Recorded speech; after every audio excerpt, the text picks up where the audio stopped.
Right, welcome ladies and gents to my review of Primitive War. Decent film, bloody decent. I'm just going to say it from the off. Bloody decent film. I had a good time with it. I'm going to say some stuff in this review which don't be misconstrued. It's the only way I could use to describe it. So I've just finished watching it and collecting my thoughts. And what I could think of this movie, the best way to compare it, and I mean this as a huge compliment, the best thing I could compare this movie to is Indiana Jones.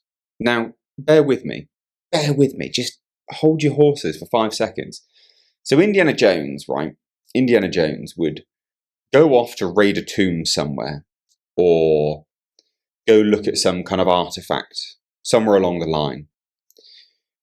And boom, the Nazis would be right there, waiting.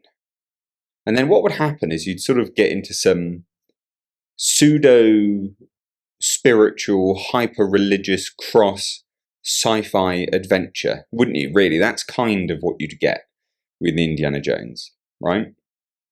And it would be obviously not something that could happen, obviously. But because it takes itself not too seriously, you have fun with it, and you're along for the ride of this fun adventure. You know, that's what this was. And I mean that as a huge compliment. That's all I could think of whilst I was getting to the end of this movie. I was like, yeah, it feels a bit like an Indiana Jones adventure. And I'm here for it. I had a good time with this movie. Genuinely decent time with this movie. So this is written and directed by Luke Spark, but also Ethan Pettis, who, you know, it's his original novel, 2017 novel of the same name.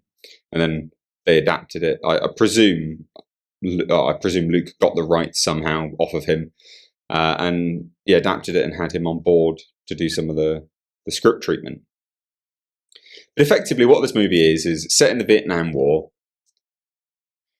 You've got an elite squad, sort of a death squad, basically, Vulture Squadron, that go in. They're recon. They go in typically to save people. They do the missions that you don't want to do.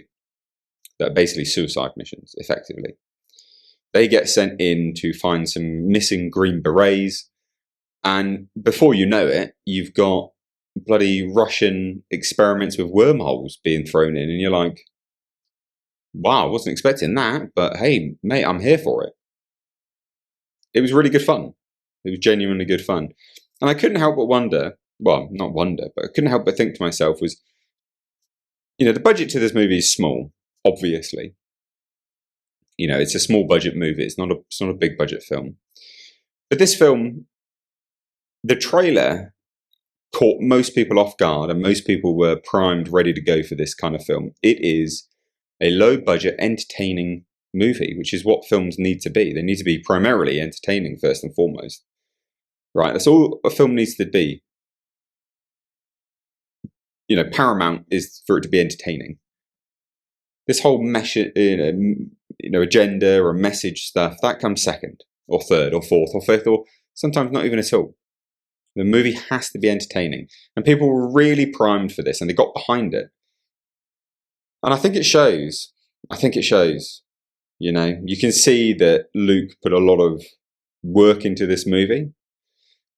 Not all of the visual effects hold up. There's one or two moments where I was like, oh, yeah, that got a bit janky here and there. But I tell you what, all in all, man, the visual effects were very good. Very good for what this film is. And that's what you need to remember. For what this film is. It has to be watched on that level, I guess. And you know, don't expect Jurassic World Rebirth level. Obviously, it doesn't have the budget. But it was bloody solid. It was really solid. And when I'm watching a film like this, all I could think to myself is, what could this guy do with $200 million? Because, god damn, he did incredibly well with the pittance he had. And I do mean it, like, some of the visual effects are actually better than some of those movies. Genuinely. You know, we get introduced to a whole bunch of, what I would say, near biologically, historically accurate raptors, you know, with the feathers and all. And some of the movements that they do, some of the visual effects on them, is really, really bloody good. It's fantastic stuff. We see some T-Rexes in this, Spinosaurus, and again, all of that visual effects, man, so good, so good. This movie is fun. It's got a good score, got a good pace. Dips a little bit here and there with the pacing, but rounds itself out nicely. I think Luke, I've never read the novel, so I don't know this. I'm going to assume. I think Luke was trying to fit as much of the novel into this movie as humanly possible. Sometimes it doesn't always stack up. This is my assumption because I've not read the book, but it's my assumption that he did that. And novels are different. You can take your time differently with a novel than you can a movie. And so the pacing faltered ever so slightly just towards the end of the second act as we were building to the crescendo. But when you get to the crescendo and you're seeing T-Rexes biting Russian tanks and all these explosions going everywhere, you're like, yeah, no, I'm here for it. This is brilliant. This is brilliant. And I will say this as well. The sets were bloody brilliant. Really good. And I think to myself, if those were actually sets and it wasn't replicated with CG, because sometimes you actually can't tell what is CG and what isn't these days. And they did a bloody good job. Like, there's an entire base camp that looks to be built. It looks brilliant. It looks really, really, really decent. So, take-home thoughts from this movie. Really good fun. Really good fun. Does exactly what a film should do primarily, first and foremost, which is just be entertaining. And I think it's really refreshing just to see a fun film. And again, I mean it in the best way possible. Biggest compliment I could give it was it's a bit like an Indiana Jones film. Bit of an adventure here, bit of an adventure there. And then boom, suddenly this larger than life cataclysmic scenario you get sort of thrown into, and you're like, I'm just here for the ride. This is brilliant. It was good. It was really, really good. I'm keen to see what Luke does next because I know this film has gotten a hell of a lot of attention. And I know it's out, I think it's out like yesterday and today. So this weekend it's out in select theatres in the States.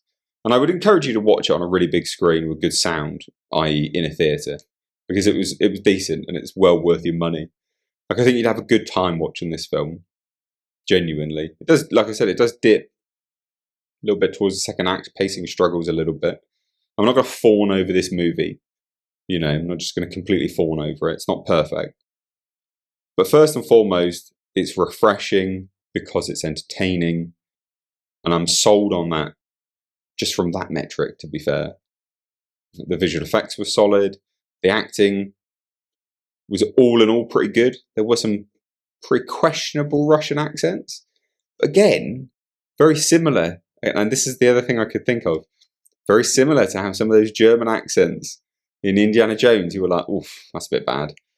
It's exactly the same, but you don't care because you're enjoying it and you're having a good time.